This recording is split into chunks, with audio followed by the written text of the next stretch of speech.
Info کے ناظرین السلام علیکم۔ آج کی ویڈیو میں آپ کو بتائیں گے کہ شیطانی اور یہودی طاقتیں ایک بار پھر متحد ہو گئی۔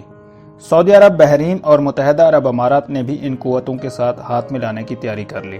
اسلامی دنیا کے اہم اور مضبوط ترین ملک کو لڑوانے کی خفیہ منصوبہ بندی۔ سعودی عرب، متحدہ عرب امارات اور بحرین نے ترکی کے دشمنوں کے ساتھ دوستی کر کے خطے میں خطرناک جنگ کو ہوا دے دی۔ تین ممالک کے اتحاد نے ترکی کے خلاف نیا محاذ کھول لیا۔ سعودی عرب نے بھی ترکی کی پیٹھ میں چھرا گھونپ دیا۔ ترکی نے ان تمام طاقتوں کو ایک بار پھر خبردار کرتے ہوئے ایسا کام کر دیا جس کے بارے میں کوئی سوچ بھی نہیں سکتا۔ ویڈیو کے آخر میں آپ کو بتائیں گے کہ سعودی عرب نے امریکہ اور اسرائیل کی اماں پر مسلمانوں کے قبلہ اول کے خلاف کون سا نیا جال بچھا دیا ہے۔ اسرائیلی اخبار کے تہلکہ خیز انکشافات نے دنیا بھر کے مسلمانوں کو پریشانی میں مبتلا کر دیا۔ ترکی نے مشرقی بحر روم کے حوالے سے دبنگ اعلان کر کے عالمی طاقتوں کو ورطہ حیرت میں ڈال دیا۔ ہم مشرقی بحر روم میں بندر بانٹ کی اجازت نہیں دیں گے۔ ویڈیو میں آگے بڑھنے سے پہلے نئے آنے والے دوستوں سے گزارش ہے کہ چینل کو سبسکرائب کر لیں اور گھنٹی کے نشان کو ضرور دبائیں۔ ویڈیو کو واٹس ایپ گروپس اور فیس بک پر ضرور شیئر کر دیں۔ ناظرین کرام، مغربی طاقتیں ایک بار پھر مسلمان ممالک کے درمیان انتشار پیدا کروانے میں کامیاب ہو گئی ہیں۔ ایران اور سعودی عرب کے بعد شیطانی طاقتوں نے اب ترکی کو 2023 سے پہلے متحدہ عرب امارات، بحرین اور سعودی عرب سے لڑوانے کے لیے خفیہ سازش رچا لی ہے۔ سعودی عرب ترکی کے بڑھتے ہوئے اثر و رسوخ سے خوف زدہ، ترکی کے خلاف نیا محاذ کھول دیا۔ مسلمانوں کے قبلہ اول کے بارے میں سعودی عرب نے 2 اسلامی ممالک اور اسرائیل کے ساتھ مل کر نئی سازش شروع کر دی۔ کیا سعودی عرب اور اسرائیل خطے میں نئی جنگ مسلط کرنے جا رہے ہیں؟ سعودی عرب کی شاطر چالیں ایک بار پھر دنیا کے سامنے بے نقاب ہو گئی۔ سعودی عرب کی قبلہ اول کے حوالے سے نئی سازش کے بارے میں سن کر دنیا بھر کے مسلمانوں میں غم و غصے کی لہر دوڑ گئی۔ ترکی نے یونان، مصر اور اسرائیل کے مشرقی بحر روم کے حوالے سے بنائے گئے خوفناک منصوبے کو ناکام بنانے کے لیے تاریخی اعلان کر دیا۔ ہم کسی صورت میں ان تمام ممالک کو مشرقی بحر روم میں بندر بانٹ کی اجازت نہیں دیں گے، ترکی نے سب پر واضح کر دیا۔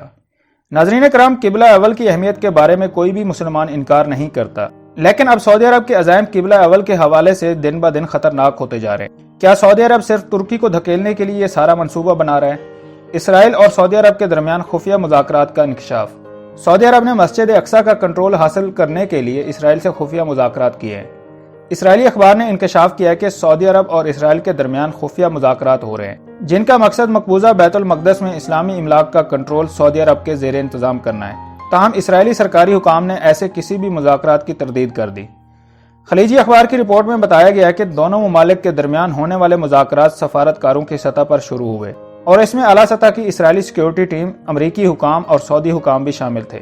مذاکرات کے ذریعے جو معاہدہ کرنے کی کوشش کی جا رہی ہے، اسے صدی کا تاریخی معاہدہ قرار دیا جا رہا ہے۔ رپورٹ میں انکشاف کیا گیا کہ مسجد اقصی میں اسلامی انڈومنٹ کونسل میں کسی بھی طرح کی تبدیلی کے حوالے سے اردن نے سخت مخالفت کی تھی۔ تبدیلی مقدس مقام پر ترکی کے بڑھتے کردار کی وجہ سے آئی ہے۔ رپورٹ کے مطابق اردن کی ٹیم نے باب الرحمہ کے مقام پر پیش آنے والی بدامنی اور 2017 کے میٹل ڈیٹیکٹر بحران کے بعد اسلامی انڈومنٹ کونسل میں توسیع کی مخالفت کی اور اوسلو معاہدے کی مخالفت میں جاتے ہوئے غیر معمولی انداز سے اس بات پر اتفاق کیا کہ کونسل میں فلسطینی نمائندوں کو شامل کیا جائے۔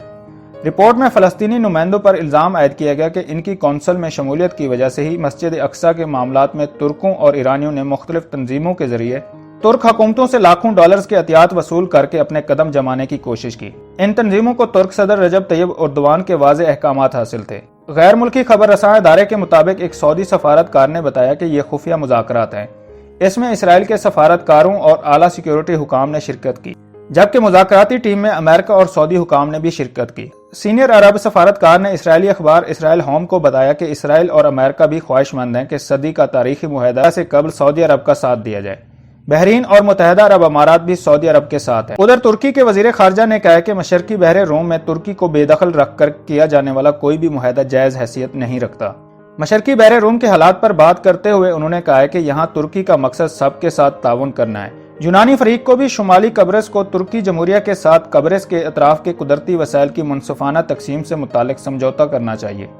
مشرقی بحر روم میں ہم ہر ایک کے ساتھ تعاون کرنے کے لیے تیار ہیں، لیکن اس وقت تک علاقے کے یونان، مصر اور اسرائیل جیسے فریقین نے ہمیں معاملے سے بے دخل رکھ کر آپس میں تعاون کرنے کو ترجیح دی۔ ہم بھی انہیں یہ سمجھانے کی کوشش کرتے رہے ہیں کہ ترکی کو بے دخل رکھ کر کیا جانے والا کوئی بھی سمجھوتا جائز حیثیت نہیں رکھتا۔ ترکی کے بغیر کوئی بھی تعاون نتیجہ خیز نہیں ہو سکتا۔ اس چیز کو ہم نے اٹھائے گئے ہر قدم سے ثابت بھی کیا ہے۔ ہم بندر بانٹ کی اجازت نہیں دے سکتے۔ اگر آپ مشرقی بحر روم میں تعاون کے خواہش مند ہیں تو ہمارے ساتھ رجوع کریں۔